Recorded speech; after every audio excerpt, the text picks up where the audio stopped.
With your SendGrid account now created, the next step is to create an email address that you will send emails from. Click the button to manage your API keys and you'll be taken to the SendGrid portal. As this is your first time using the service, you'll be asked some details about yourself and your company.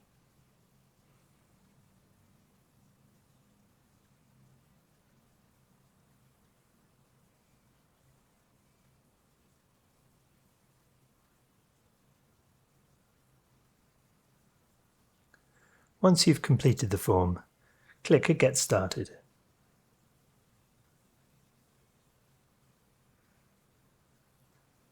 The next step is to create a sender identity, so click the button for that.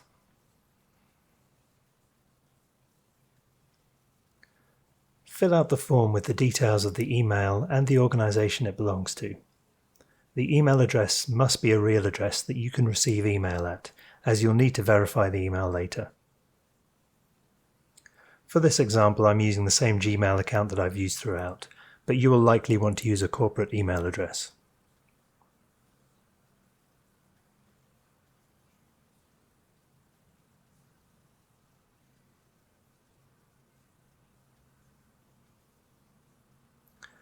Click Create once you are ready.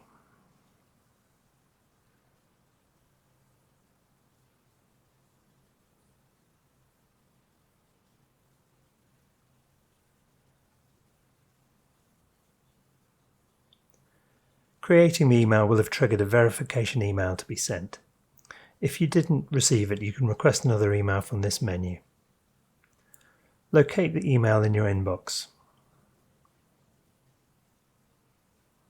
Open it and click on the verification link.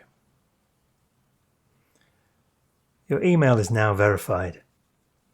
If you return to the SendGrid portal, you'll see that the status has been updated.